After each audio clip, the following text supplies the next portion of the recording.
Hola, ¿qué tal? Bienvenidos a Charlas que Transforman Empresas. Hoy tenemos a Emilio Jaime Sánchez González aquí en Madrid conmigo. Nos conocemos ya de algunos meses, Emilio, y pues te quería invitar porque me interesa que mi audiencia, este es el episodio 20 para que lo sepas, eres el guest 20 de las charlas y quería pues tener una conversación contigo. Me gusta mucho y te admiro tu trayectoria, me gusta cómo trabajas y cómo pensamos de la misma manera. Entonces, primero que nada, bienvenido y si quieres, dinos quién eres y qué has hecho para platicar un poquito más contigo. Perfecto, José Antonio, muchas gracias por invitarme y gracias a toda la audiencia por estarnos escuchando a día de hoy.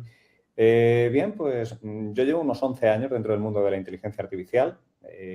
Además lo descubrí, yo vengo de ser y estudiar ingeniería industrial, pero llegado al punto de vocación no salió hacia esa ingeniería, ¿no?, industrial, sino que busqué la forma, ¿no?, de anexionar, pues, oye, mis conceptos de ingeniería, era un amante de la neurociencia y del negocio. Y justamente recibí una beca a la Australian National University y en ese momento, en 2015, descubro, gracias a un profesor allí en la universidad y un proyecto muy interesante a ¿Sí? nivel de salud, la inteligencia artificial. Empiezo a explorarla, empiezo a perseguirla, me empiezo a fascinar con ella y entonces en 2017 monto la primera empresa de inteligencia artificial, Human Efficiency, buscando utilizar, ¿no?, algoritmos de Machine Learning, sobre todo la parte de Supervised Learning, para hacer ese match entre estudiantes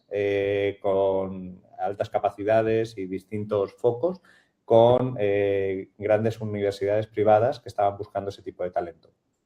De ahí mi ruta sigue, paso por el Laboratorio de Inteligencia Artificial de Europa de Accenture, me convierto después en el Principal Manager llevando todo el offering de la unidad de Data and Analytics de Ernst Young aquí en Iberia. Luego transito hacia una integradora de AWS, la número uno en España y una de las principales de Europa, que es Kepler, que a día de hoy ha sido comercializada y vendida a Accenture. Después mi trayectoria sigue ya también adentrándome en toda la parte educativa, ¿no? A día de hoy pues estoy en más de 10 escuelas de negocio trabajando entre universidades, escuelas de negocio como por ejemplo Unisdi, Unie, una Nebrija, Camilo José Cela, una UNIR. Y entonces en ese momento pues doy un salto hacia Deloitte. Con Deloitte exploro toda la parte de regulación y offering de inteligencia artificial regulatoria. Montamos la oficina de regulación de Repsol y una siguiente aventura es saltar como director, associate director, senior manager de Accenture, de toda la parte de Iberia, gestionando todos los offerings de IA generativa y llevando a las espaldas la responsabilidad de hacer toda la estrategia global de Iberdrola de IA generativa. Con todo esto, en los últimos momentos, ¿no?, pues me decido a emprender. El bagaje empieza, pues, ¿no?, saltando como un autónomo y de repente, pues, veo la oportunidad de primero ofrecerme como servicio, ¿no?, como Chief Artificial Officer as a Service en varias empresas. Entre ellas destaco que era el vicepresidente de una empresa de hardware de refrigeración líquida para centros de datos, que era Neurer. Y al final, pues vi la oportunidad de construir lo mío y entonces nace Estrategia y Enterprise, la cual estamos muy contentos del impacto que está teniendo y seguimos creciendo en esa vía, José Antonio. Y me fascina la historia. La historia es una historia muy interesante porque, digo, llegaste, fuiste afuera de España, aprendiste cosas, luego te fuiste metiendo a las consultoras grandes de una a la otra, de una a la otra, luego te especializaste en una vertical especial de energía y después de ahí decides, ¿sabes qué? Ahora me gusta enseñar y voy a empezar a enseñar y después, como yo, igual que yo, después de muchos años de estar en el mundo corporativo, dijiste, voy a hacer lo mío. ¿Por qué decidiste emprender y hacer lo tuyo, especialmente después de tantos años corporativos? Sobre todo por la libertad de crear. Al final, cuando estás dentro de una empresa o trabajas para materializar los sueños de otras personas, te tienes que amoldar a su forma y a su idea o concepción de lo que es su visión global.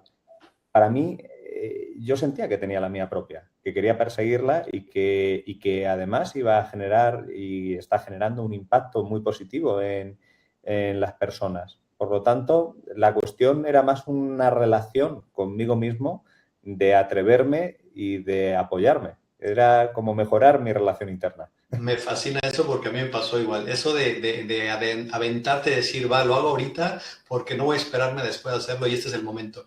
Y te has visto, ¿no? Como yo también has estado con la tecnología mucho tiempo. ¿Qué has estado viendo especialmente desde que yo, digo, y todo el mundo lo ha visto, que hemos tenido diferentes ondas, ¿no? La primera onda fue ChatGPT en el 2022. Antes de eso muchas cosas, pero bueno, realmente lo que llama la gente no técnica, lo que es la IA, 2022 ChatGPT, después llegan las automatizaciones, los Zapier, los N8N, los Makes, y en 2025 ya empieza realmente la pelea o la comercialización, consumerismo de OpenAI, Grok, Gemini y todo eso, y 2026 los asistentes y agentes. En el sector que te estás enfocando tú y en esas formaciones que estás haciendo en todas esas 10 universidades, ¿qué es lo que más te sorprende que la gente sabe y que la gente no sabe? Depende, esta conversación difiere mucho de si hablamos de, ¿no?, de un perfil técnico, de un perfil no técnico. El perfil no técnico va a ver siempre la inteligencia artificial desde una perspectiva puramente de productividad. Productividad para su puesto de trabajo. Sí. El técnico empieza a ver ya la posibilidad de, además de su puesto de trabajo, de cómo van a aumentar la cantidad de assets, la metodología de desarrollo, cómo va a evolucionar su misma posición, porque ya el desarrollador en sí no tiene la relevancia del mero hecho de desarrollar, sino de tener la visión global del producto que se está construyendo y adecuar o tener una visión crítica de lo que la inteligencia artificial está desarrollando para él y guiarle en ese punto. Okay. ¿Y qué has cambiado tú en estos últimos 3 años, ya sea de temática o de cómo estás explicando estas olas de eficiencia, productividad y tecnología? ¿Cómo has cambiado tu temática con esta rápida evolución que está pasando? Sobre todo, yo que llevo a las espaldas, ¿no?, ya 11 años, puedo decir que al principio hubo una parte muy importante que era Machine Learning, luego una parte increíble de Natural Language Processing, ¿no?, y chatbots, etcétera, para pasar luego al boom del Deep Learning y de distintas capacidades, ¿no?, de redes neuronales, sobre todo la parte convolucional, de computer vision, etcétera. Y de repente llegaron los modelos fundacionales y los LLMs. Cuando llegan los LLMs y empieza la IA generativa, pues todo es crear, todo es oportunidad. Pero claro, hay un cambio de paradigma muy importante que con el resto de tecnologías hemos ido tocando de forma tangencial a lo que la transformación se refiere.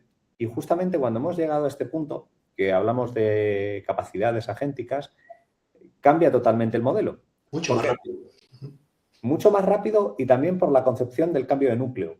Si antes lo veíamos como que todas las aproximaciones eran a través de pilotos o herramientas, ¿no?, porque al final tú cuando usas una IA generativa normalmente la utilizas como una herramienta que te da un servicio o como un piloto para un flujo concreto. Ahora, cuando cambiamos la perspectiva y empezamos a visualizar la era agéntica de las compañías, la inteligencia artificial pasa de ser un piloto y una herramienta a ser una capacidad de negocio. Y eso es lo más importante. Y tú y yo lo estamos haciendo todos los días. La gente deja de utilizar a los LLMs como Google y como buscadores y lo están utilizando como asistentes, digital workers, para ayudarles a ya sea programar mejor o a buscar diferentes procesos. Y eso es la clave que estás platicando. Cómo las empresas en tu experiencia deben de estar utilizando la IA en vez de estar utilizando el Google o el chat para generar correos. Esto, incluso, si me permites, daría un paso más atrás. Esto hay que empezar a entenderlo desde la perspectiva de que yo necesito establecer la estrategia global de mi corporación. Para eso necesito analizar mi punto de inicio y hacia dónde voy. Y luego construir, ¿no? Tener la visión global y construir peldaño a peldaño cómo me voy a aproximar hacia esa visión. Cuando eres capaz de hacer eso, tú necesitas unos guardarraíles o una forma, unos principios sobre los cuales sostenerte. Eso al final van a ser tus capacidades de gobierno y de control para que la inteligencia artificial se expanda por dentro de tu organización y acabe siendo el pilar central sobre el cual se apoya toda la organización. Perfecto. Entonces, y esos guardarrails te van a ayudar a que no te salgas de donde te vas, pero vamos a hacer un poquito, vamos a divagar. En tu mente, si 2025 y 2026 fueron años muy buenos por todo lo que está pasando, ¿qué va a pasar en 2027 y 2028 con esa evolución que estás viendo, enfocadas en las empresas que están utilizando la IA de la manera correcta? Esto es una aproximación, ¿ok? Y esto es lo que les estoy trasladando a muchos clientes con los que a día de hoy estoy trabajando en hacerles una transformación agéntica completa. El modelo operativo de trabajo y por el cual estaba estructurada una empresa y se aportaba valor en una empresa tenía un sentido antaño porque estaba construido en base a humanos. Si ahora está construido en base a agentes cuyas limitaciones son totalmente distintas a las del humano, la perspectiva cambia. Entonces, lo que nos va a venir en los próximos 18 meses es un cambio de paradigma donde el pequeño, David, va a poder competir con el grande, con Goliat, e incluso le va a ganar terreno. Y me gusta mucho eso porque ayer estaba leyendo un podcast, no sé si lo has escuchado, se llama AI Daily Brief, que básicamente lo que dice es eso. Y hablando de emprendimiento, de lo que tú y yo estamos hablando, ¿por qué estamos emprendiendo? ¿Por qué emprendí yo? Porque yo no tenía miedo de generar una empresa y utilizar la IA para ayudarme a hacer diferentes funciones.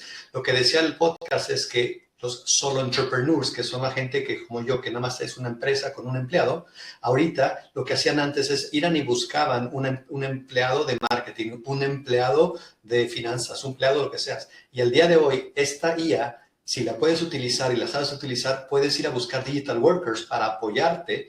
Y cuando empieces a crecer como lo estás haciendo tú, entonces ya vas y empleas gente real. Pero ese tema que estás hablando de crecimiento y utilizando digital workers para esos procesos es súper importante, muy importante, Emilio. Totalmente de acuerdo. Venga, última pregunta. ¿Qué le dirías a un Emilio que está empezando a salir y dice, es que voy a hacer este sueño que tengo y esto es lo que quiero hacer? ¿Qué son las dos claves para esas personas que nos están escuchando que quieren lanzarse a emprender, pero todavía tienen miedo al rechazo, miedo a que les digan algo, miedo a que no va a funcionar? ¿Qué les dirías tú a un Emilio? Pues la verdad es que le podría decir muchas cosas, pero hay una pequeña fracción de texto, ¿no?, que a mí me ayuda mucho cuando estoy ante una disyuntiva o una problemática que me cuesta ver cómo avanzar y me la leo y me la repito. Y la verdad es que me aporta serenidad y me aporta tranquilidad, ¿no? Es un pequeño mantra. Venga. Y dice así, dice, como no estás experimentado en las cosas del mundo, todas las cosas que tienen algo de dificultad te parecen imposibles. Sí. Confía en el tiempo, que suele dar dulces salidas a muchas amargas dificultades. Y eso es lo que me diría a mí en aquel momento y lo que me sigo diciendo a día de hoy, porque aún queda mucho por transitar, ¿no?, en este viaje. Sí, y hay que cambiar, y hay que ser muy flexibles y hay que aprender. A mí, ya sabes que estoy un poquito con más edad que tú, pero ahorita el skill más importante es el aprender y ser flexible y en generar eso. Eso te lo agradezco mucho, muy buena, y me gusta que tengas mantras y mantente firme en esas y sé flexible en otras. Pero bueno, se nos acaba el tiempo. Como sabes, charlas que transforman empresas son charlas breves. Con personas como tú que han hecho cosas divertidas, importantes y relevantes a la IA. Te agradezco mucho que hayas venido hoy y pues sigan Emilio con Strategy AI, está muy pendiente también en LinkedIn, tiene ahí unos proyectos interesantes que vamos a ver cómo trabajar juntos, pero siempre está viendo qué es lo que sigue y hace unas formaciones excelentes. Entonces, Emilio, ¿alguna última palabra? Agradecimiento, José Antonio. Por supuesto, estoy deseando que podamos colaborar mucho más en profundidad y sí, creo que lo que nos viene en los próximos 18 meses, ya sea en territorio español como en otros países, es un cambio de paradigma como el que no hemos concebido como humanidad antaño. Va a ser un cambio revolucionario y hay que estar ahí para apoyar. Hay que estar ahí y las generaciones siguientes y las actuales vamos a tener que ser muy, muy, muy interesados y levantar la mano para lo que pase. Venga, muchas gracias. Felicidades. José Antonio, gracias. Un saludo.